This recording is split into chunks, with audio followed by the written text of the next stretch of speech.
ভূমিস্খলনত কেনেদৰে এগৰাকী মহিলা গুৰুতৰভাৱে আহত হৈছিল মালিগাঁৱৰ পাণ্ডুত। আৰু এই মুহূৰ্তত আমি দেখুৱাবলৈ বিচাৰিছো সেই দৃশ্য, অতি ভয়ংকৰ দৃশ্য যে মহানগৰী মালিগাঁৱৰ পাণ্ডু আৰু কামাখ্যা সংযোগী যি পথ আছে, নতুন পথ, সেই পথত আচলতে গছ বাগৰি ভূমিস্খলন হৈ ৰাস্তা আচলতে সেই পথ বন্ধ কৰা হৈছে। আমি ভিডিঅ' জাৰ্নেলিষ্টে সেই দৃশ্য পোনপটীয়াভাৱে দেখাব। যোৱা নিশা বুলি নহয়, আচলতে কেইদিনমান ধৰি নেৰানেপেৰা এক বৰষুণৰ ফলত ইয়াতে আচলতে পাহাৰৰ মাটিবিলাক বিভিন্ন ঠাইত, অকল মালিগাঁও বুলি নহয়, অকল মহানগৰী বুলি নহয়, ৰাজ্যৰ বিভিন্ন ঠাইত পাহাৰৰ মাটি হৈ এনেধৰণৰ ভূমিস্খলন, বানপানী তথা গৰাখহনীয়া হোৱা আমি প্ৰত্যক্ষ কৰিছিলো। আৰু আজিও আচলতে আমি দেখাবলৈ ওলাইছো পাণ্ডু কামাখ্যা সংযোগী পথ আছে, সেই পথ সম্পূৰ্ণৰূপে বন্ধ হৈ গৈছে। আৰু ফৰেষ্টৰ তথা ডিজাষ্টাৰ মেনেজমেণ্টৰ মানুহ আছে, তেওঁলোকৰ কাম কৰি আছে, তেওঁলোকৰ যি দায়িত্ব তেওঁলোকে পালন কৰি আছে, তেওঁলোকৰ দায়িত্ব পালন কৰিছে। তেওঁলোকে যি পথত তেওঁলোকে গছ বাগৰিছিল, সেই গছ তেওঁলোকে ইতিমধ্যে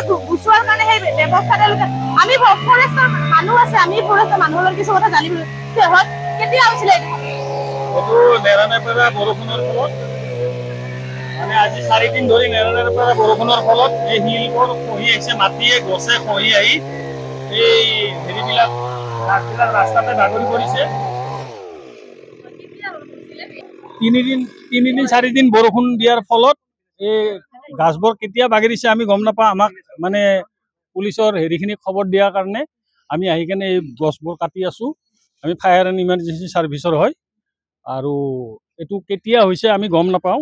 কিন্তু নেৰানেপেৰা বৰষুণৰ ফলতে মানে শিলে মাটিয়ে খহি আহি তাৰমানে এইবোৰ হৈছে।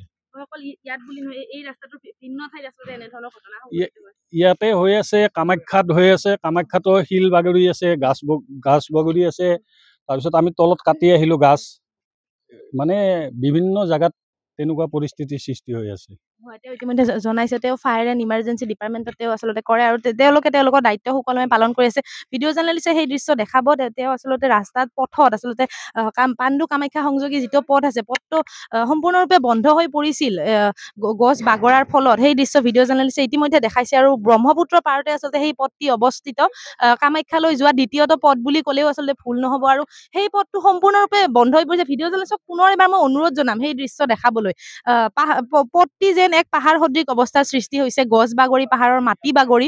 আৰু আজি বুলি নহয়, এইটো পথত বুলি নহয়, মহানগৰীৰ ভিন্ন ঠাইত, লগতে এইটো পথতো ভিন্ন ঠাইত আচলতে এনেধৰণৰ গছ বাগৰা, পাহাৰৰ মাটি হৈ ভূমিস্খলন হোৱা সেই বাতৰি আমি ইতিমধ্যে আপোনালোকক জনাই আহিছো। আৰু আজিও এনেধৰণৰ এক অনাকাংক্ষিত ঘটনাৰ সৃষ্টি হৈছে, যিহেতু অম্বুবাচী সমাগত।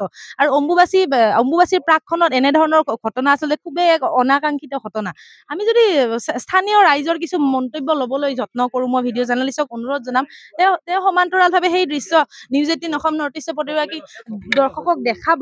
আমি লগতে স্থানীয় ৰাইজৰ এই ক্ষেত্ৰত কিছু মন্তব্য ল'বলৈ যত্ন কৰিম। হয়, কেতিয়া হৈছিলে এইটো ঘটনা? যোৱাকালি মাজনিশা হৈছিলে নেৰানেপেৰা বৰষুণৰ ফলত। আৰু আগে পিছেও হয় বৰষুণ দিলে আপোনাৰ হয় এইটো বস্তু।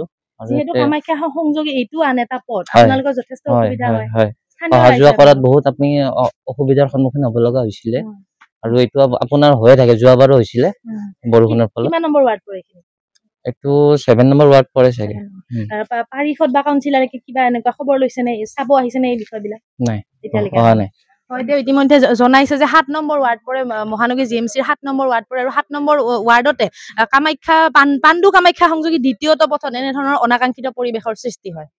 আপুনি বিচৰা বাতৰি পাব কেৱল নিউজ 18 এপত। নিউজ 18 এপ ডাউনলোড কৰিবলৈ স্কেন কৰক এই QR কোড। গুগল প্লে ষ্টৰতো পাব এই নিউজ 18 এপ।